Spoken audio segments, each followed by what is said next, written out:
Next, let us talk about some applications of the rubrics. Under normal circumstances, the followings are preferred. These are based on my personal experience and also preferences. Personally, I like analytic rubrics. To me, it is easier to use, only that you need to spend some time to construct the analytic rubrics. The first time you develop it, you take some time, and then once you use it, it is easy for you to review the effectiveness of the rubrics. Over the semester, if there is any misalignment between the perceived quality versus the rated quality, fine-tuning may be used, and it is easy for you to fine-tune the rubrics so that it is more effective and more closely reflect the actual situations. It is only the initial part is more time consuming, but the following to me is easier. This is one of the reasons. Another reason is analytic rubrics give more specific descriptions in terms of the performance, not only for the definitions of different performance level, it also covers a more thorough aspect in terms of the overall performance. Normally, there are a series of the criteria. For example, when we want to evaluate the quality of an assignment report, the criteria here identify different perspectives. How do we perceive the quality of the assignment? Having more criteria to be considered, that means the qualities of the assignment report can be evaluated more fairly in a more thorough manner and not to be too biased, and also minimize the chances that the students try to manipulate the scoring system. Imagine you only have one or two criteria here. Based on the principles of using rubrics, whichever not stated in the rubrics shall not be taken into considerations in the rating of the student's performance. Even though the students perform poorly, as long as the students perform well based on that two particular rubrics criteria, the students can still score well. This leads to slightly biased result. In order to prevent that, normally we will have more criteria here to better reflect the overall performance of the assignment report. Of course, you may go for a holistic rubric. Personally, I find this to be quite difficult when it comes to ensuring the consistency of the rating outcome due to higher degree of subjectivities. Next, whether the generic rubrics or task-specific rubrics is to be used. This one will have to be depending on the purpose of the assessment as well as the focus of the assessment. If you are dealing with technical-based courses, most likely you are dealing with task-specific rubrics. Now, if your focus of the assessments are more towards the generic skills, such as critical thinking skills, teamwork skills, writing skills, presentation skills, then you may use generic rubrics. Taking this assignment as an example, this is meant for reinforced concrete design. It is a technical course, and for this particular assignment, there are assignment reports and presentations. Since the assignment reports comprises a lot of learning outcome which is technical based, the assessment rubrics for the assignment report shall be task-specific rubrics, where the descriptions for the performance criteria are very custom-made to that particular course. For example, you are dealing with the design value, assumptions, and considerations. You are dealing with structural plan and architectural plan. The considerations include economic, practical, and constructibility, and so on and so forth. This assessment rubric can only be used for this course, but cannot be used for the other course, as it is task specific. However, when it comes to the presentations evaluation, these are generic skills. You may use the generic rubrics. Let's say you deal with effective delivery, language and vocabulary, and also presentation skills. You may use these generic rubrics for the other courses which are also having presentations. In order to make it generic, now the focus of the assessment, it will be more towards the generic characteristics. Although you make those to be generic, the descriptions should be explicit enough to differentiate different levels. There are still clear-cut definitions for different levels, such as more than 90%, 70 to 90% of the time, 50 to 70% of time, less than 50% of time, and so on and so forth. Therefore, these selections, whether it is generic or task-specific rubrics, it is very much dependent on the purpose and the focus of the assessment. Next is about the assessment criteria. Since now we are dealing with analytic rubrics, you need to determine the appropriate numbers of criteria. Normally, I would recommend it to be more than 3 assessment criteria, but less than 6 assessment criteria. The assessment criteria are the areas that you look for while determining the levels of performance of the students. If your assessment criteria is too little, it is easier for the students to manipulate the assessment outcome. It is possible to be biased. Students may perform poorly in overall, but score exceptionally well based on the 2 criteria identified, and yet they are able to acquire high scores. There is chances of bias. Therefore, it is recommended that we have more than 3 assessment criteria. As for the maximum numbers of the assessment criteria, it is recommended to be a maximum of 6. Why is it so? If you see the typical rubrics here, there are so many words here. The more criteria it has, the more performance criteria that you need to check through. There are a lot of decisions that you need to make while doing the assessment. This made the assessment to be extra ineffective. The assessment result can be quite refined, but it is time consuming, and when there are a lot of decisions to be made, and when you do not have sufficient time to make the decision. For example, you have 10 assessment criteria. For 10 assessment criteria here, and you have 5 performance level, that brings to you 50 performance criteria here. And let's say now you are dealing with the presentations of the students. Each student will have 15 minutes of presentation. You will find yourself while observing the presentations of the students, you will need to do the rating to the performance of the students. Now you realize that you cannot fully concentrate on the presentations of the students, as you are busy going through all the performance criteria here. Personally, I also have some experiences. When there are too many assessment criteria, students completed the presentation, but I have not completed rating. That means the rubrics has already been overdone.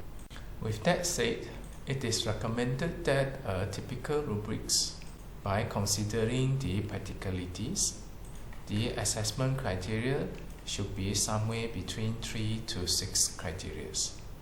Not too less, so that you can have a more thorough assessment and less biased result.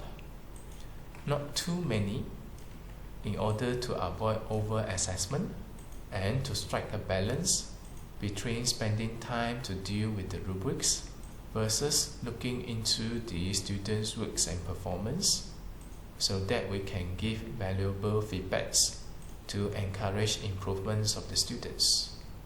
Now you know the focus of the educations is to facilitate learning.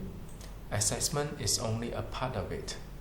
Now the assessment should not be overdone, which overshadow the ultimate purpose of educations that encourage the learning of the students. When the assessment is overdone, this defeats the purpose of the educations. Next, how many scoring levels that you should have? A typical manageable range, it would be 4 to 5 levels. You can have less. Let's say now you have only 3 levels. Now when come to the rating, it is less refined. You may also have more, let's say 7 or 9 scoring levels. Of course, the measurements, it will be more refined, but this significantly add up the numbers of performance criteria as well as the decisions that you need to make while doing the assessment. So from the practical point of view, a good range, it would be 4 to 5 levels of scoring. And normally we will encourage that you start with the lowest level of 0. Why is it so? If you have been using the rubrics, you know that as an Asian peoples, normally we will not be too harsh in giving the rating. If there is any middle range here, normally we will pre-assume everything start with the middle range. If there is something that amazes us, we will push our rating slightly higher. And if it constantly having a lot of things that attract and amaze us, then we will push it higher. It is quite seldom for us to give extremely low marks for the rating, even though it is not really satisfying. Most likely it will end up to be the second lowest level. We find it quite difficult to justify. For the sake of avoiding the argument, normally we don't dare to go for the lowest one. Because of these limitations, you will need to be extra careful. It might end up, as long as the students submit the assignment report, or as long as the students attend for the presentations, there is very high chance that the students will pass, even though the assessment rubric has been clearly outlined. And then most of the time, the performance criteria has already been defined in such a way that we assume there are always extremely poor performers and there are always extremely good performers. Not knowing that this may not be the actual case. Imagine now you are dealing with the university students. The reason that those students can enter university, that means they have some good fundamentals and basics as compared to those who are not eligible to enter university. So those extremely poor students might not actually exist in the university.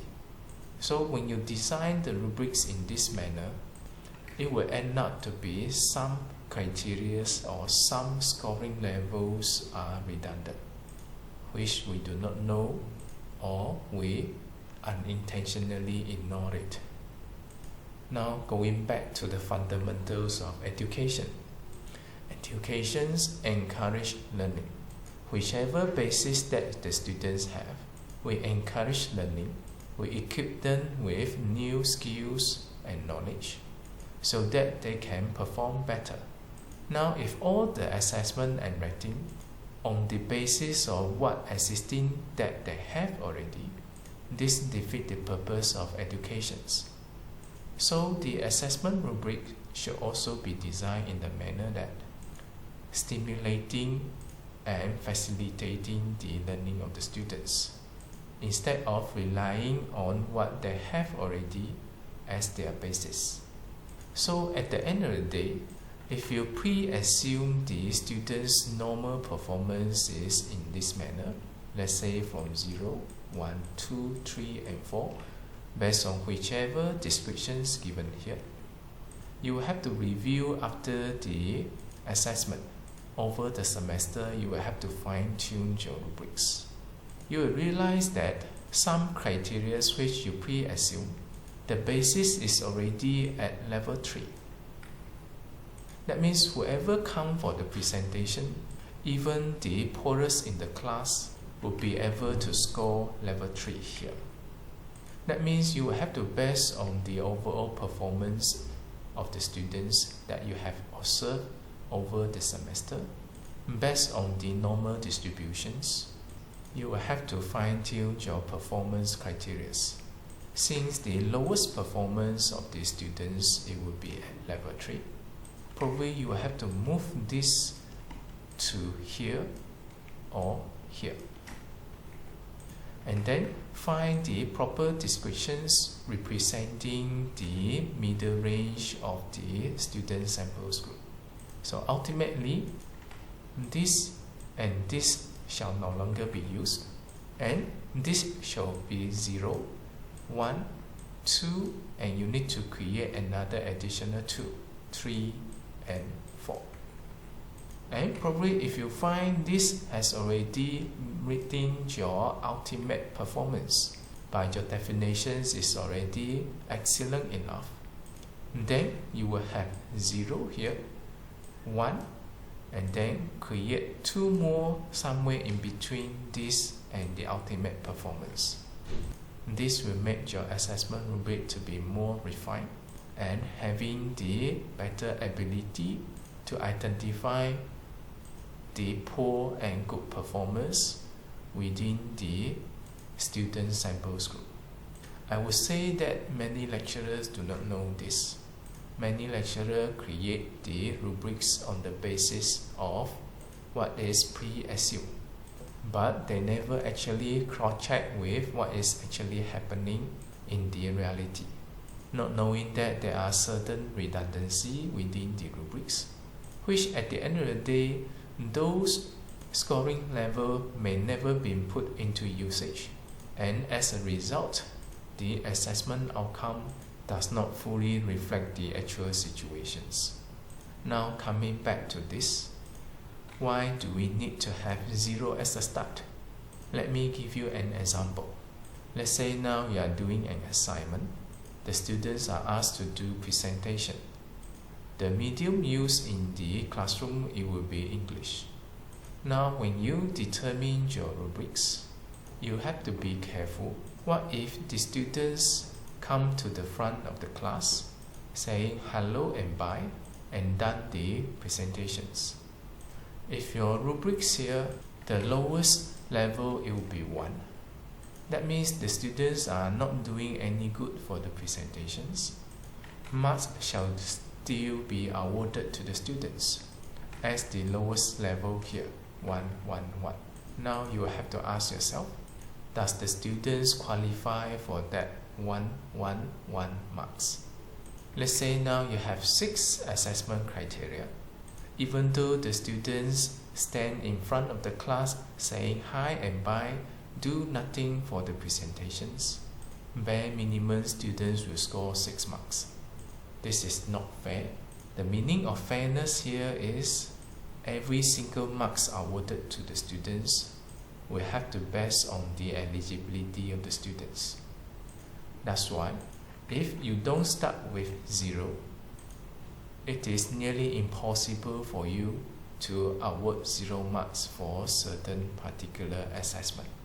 So we would like to keep it 0 as a start. Now another scenario here.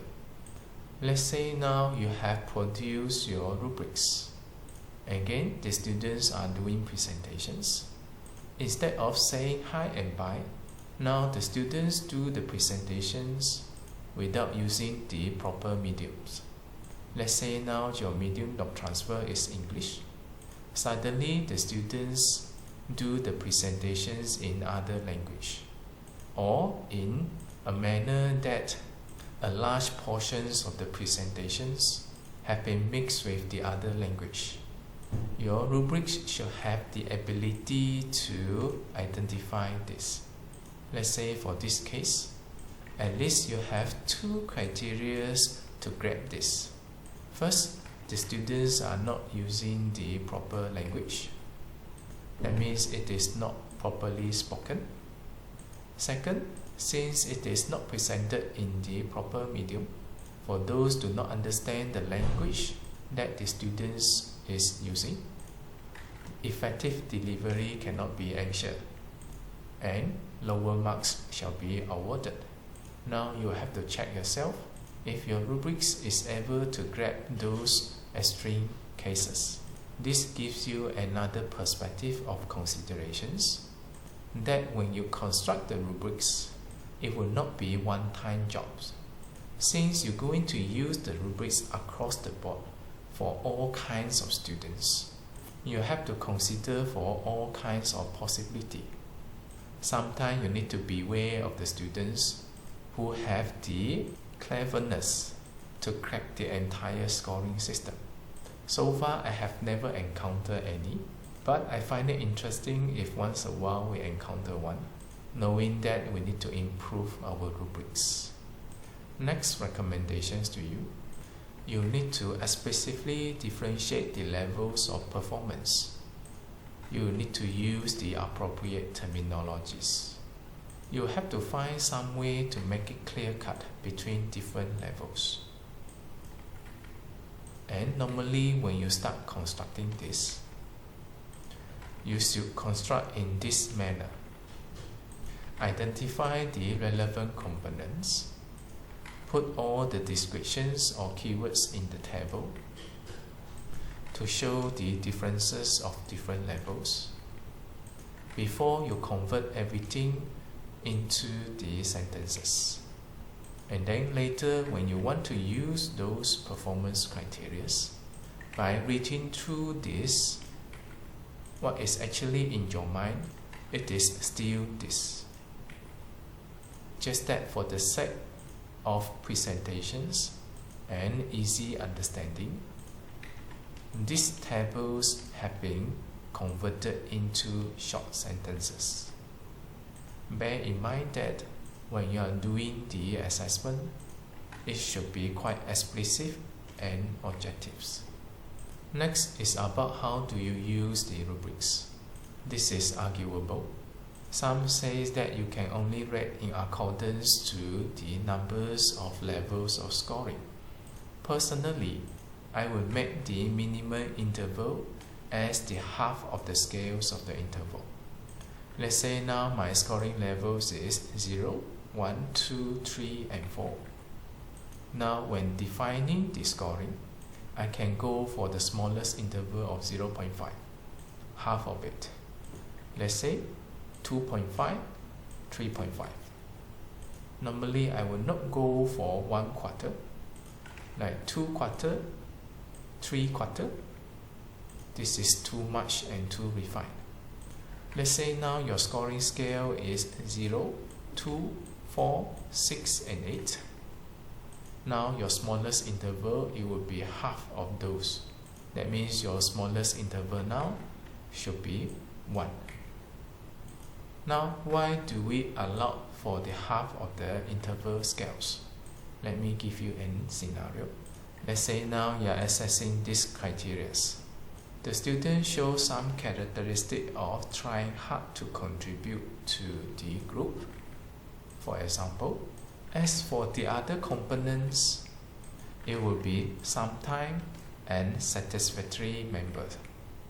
That means there will be some portions of 2 being fulfilled, not all being fulfilled. And there are some portions of 3 being fulfilled, and not all being fulfilled here. Definitely the students are not qualified for 3. And if you award the students with 2, it may feel like slightly lower than what the students are supposed to be given. Probably you can consider to provide 2.5. Of course, if you would like to make the intervals not to be half of those, it will be unless all the criteria are fulfilled. Then in this case, 2 marks shall be given. It is either 2 marks or 3 marks. Now in this case, the students does not fulfill all the 3 marks here. Therefore, 2 marks shall be given. Otherwise, you may consider that is a semi between the 2 and 3. So 2 and the 5 marks is given.